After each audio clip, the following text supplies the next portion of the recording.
Magazine اپنے year phones کو تھوڑا اور ٹائٹ کر لو،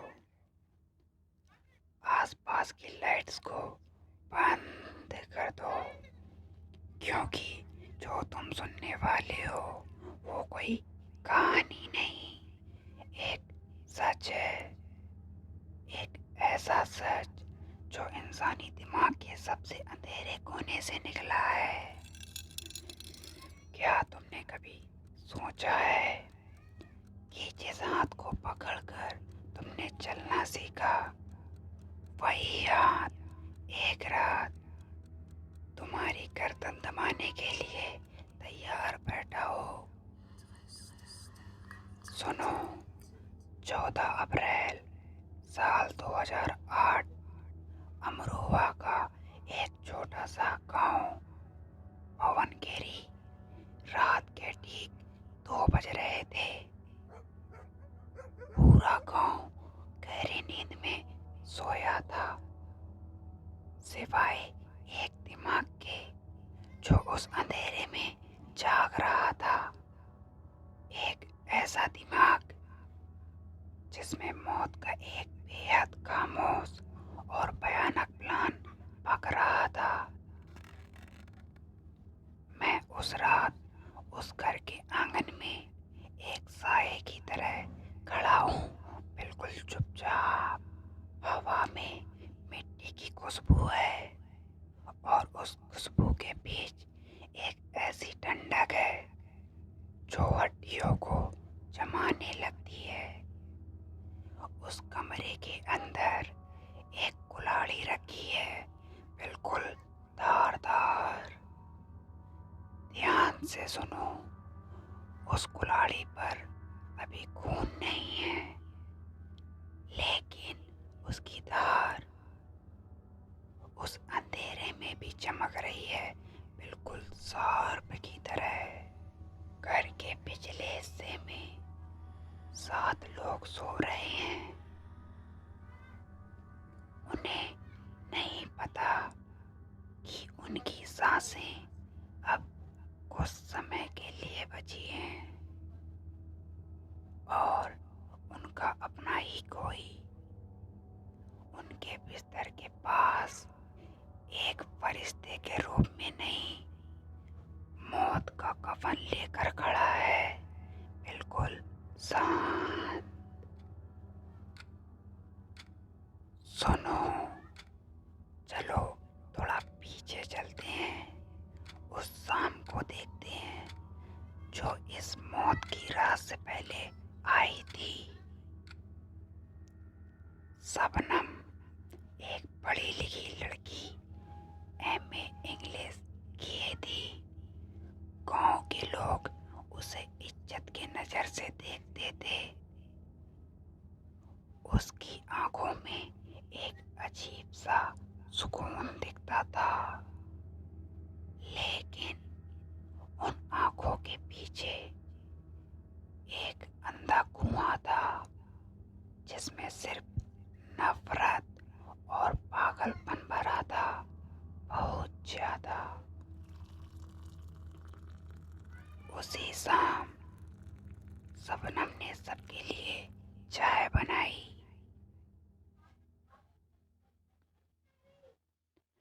اس کے ہاتھوں میں ایک چھوٹی سی ڈبی تھی،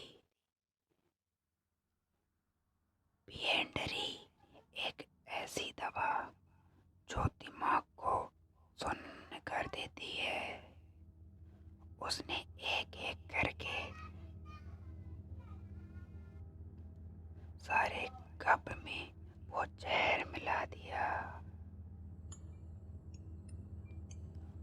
اس نے اپنے باپ شوکت علی کو چائے دی، اپنی ماں ہاشمی کو دی، اپنے بھائیوں کو اور اپنی بھابھی کو بھی۔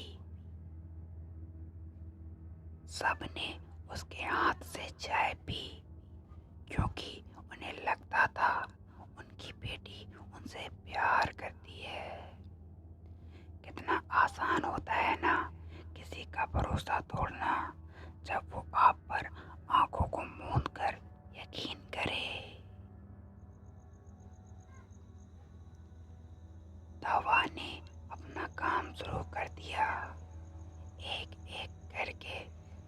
जिस्म भारी होने लगे। उनकी आंखों पर नींद का एक भारी पर्दा गिरने लगा। वो जाकर भी अपनी उंगली तक नहीं हिला पा रहे थे। उनका दिमाग जाग रहा था, लेकिन जिस्म एक जिंदा लाश बन चुका था।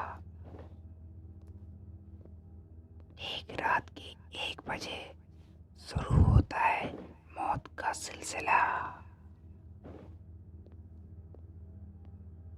शबनम ने घर का दरवाजा खोला। अंधेरे से एक और साया अंदर आया।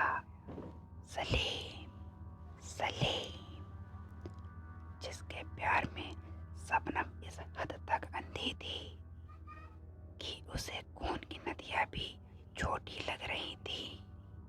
सलीम, सलीम के हाथ में वो कुल्हाड़ी थी। दोनों एक दूसरे को देखते हैं। कोई बात नहीं होती, सिर्फ एक खामोश इशारा, और मौत का नंगा नाच शुरू होता है।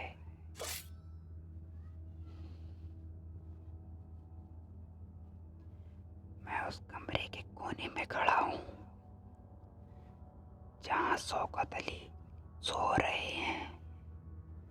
सलीम ऊपर उठता है, कुल्हाड़ी हवा में लहराती है और पहला वार सीधे गर्दन पर।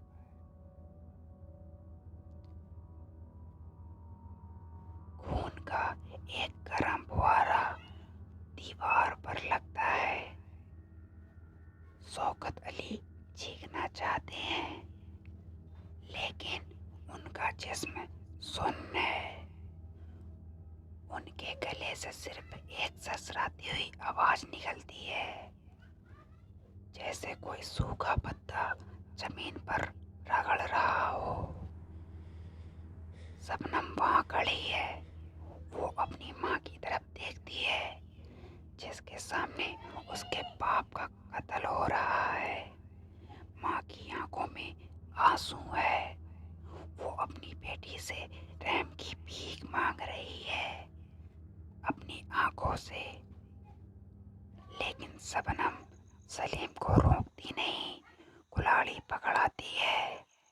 1, 2, 3, 4, एक एक करके पूरे परिवार का खात्मा। भाई राशिद, अनीस, उनकी पत्नी, सारी चादरें खून से लथपथ हो चुकी है। लेकिन एक आवाज आती है, सुनो।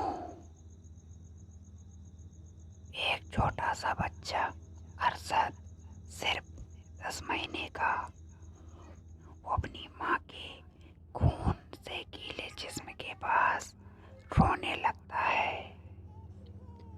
उस मासूम को क्या पता था कि मौत क्या होती है। सलीम थोड़ा हिचकिचाता है, उसकी रूह शायद कांपती है, लेकिन शबनम उस बच्चे को अपनी तरफ खींचती है, अपने ही भतीजे को, जिसे उसने कल तक अपनी गोद में खिलाया था। वो उसके नर्म गले को अपने हाथों से दबा देती है, तब तक जब तक वो मासूम आंखें हमेशा के लिए बंद नहीं हो जाती।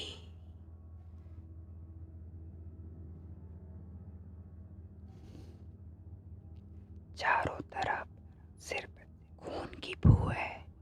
दीवारों से खून टपक रहा है, और उस भयानक खामोशी में शबनम और सलीम एक दूसरे को देखते हैं। उनके हाथों से, कपड़ों से, चेहरे से अपनों का ही खून बह रहा है, लेकिन उन्हें कोई पछतावा नहीं है। इस अंधेरे को महसूस करो, घटना अभी खत्म नहीं हुई है। अभी तो इस दिमाग की परत खुलना बाकी है। अगर तुम इस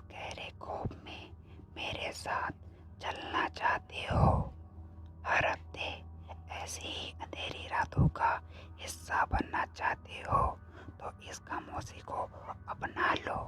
नीचे जो लाल बटन है उसे दबाकर एक एसन पर अपनी मौजूदगी दर्ज करो ताकि अगली रात जब लाइट्स बंद हो तो तुम अकेले ना रहो। सुनो, कहानी अब एक नया मोड़ लेने वाली है। सुबह के 4 बजते हैं। शबनम जोर जोर से चीखने लगती है, बचाओ बचाओ, कोई मेरे घर को लूट ले गया, सबको मार दिया। झूठा ड्रामा करती है। गांव वाले इकट्ठे होते हैं, पुलिस आती है।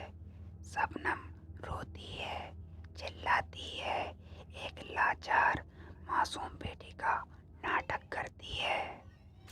पहले दिन सबको लगता है कि ये किसी डाकुओं का काम है, लेकिन एक क्रिमिनल साइकोलॉजिस्ट के नजरिए से देखो। क्राइम सीन पर कोई भी चीज बिगड़ी नहीं थी, अलमारियां ठीक थी और सबसे बड़ी बात 7 लोगों के जिस्म पर कोई डिफेंसिव वाउंड्स नहीं थे, यानी किसी ने बचने की कोशिश नहीं की थी। ऐसा तभी होता है जब कोई अपना घर का भेदी अंदर मौजूद हो। पुलिस ने शबनम का फोन रिकॉर्ड निकाला और तब वो सच सामने आया जिसे सुनकर कोर्ट के जज भी कांप उठे। मौत के उस सिलसिले के बीच रात को 2 बजे शबनम और सलीम के बीच कई कॉल्स हुए थे। शबनम ने अपना गुनाह कबूल किया, लेकिन पता है अजीब क्या है?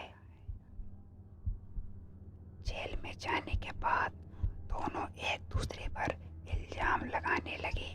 सलीम ने कहा, शबनम ने मुझे मजबूर किया। शबनम ने कहा, सलीम ने सब किया। वो प्यार जो 7 हाथों का खून कर गया, वो एक पल में नफरत में बदल गया। सुनो, शबनम को फांसी की सजा सुनाई गई। वो आजाद भारत की पहली महिला बनने वाली है जिसे फांसी दी जाएगी। लेकिन उसके दिमाग का पैराडॉक्स देखो। जेल में उसने एक बच्चे को जन्म दिया, सलीम का बच्चा, और उस बच्चे ने बड़ा होकर राष्ट्रपति से अपनी माँ के लिए रैम की भीख मांगी। क्या ये अजीब नहीं है?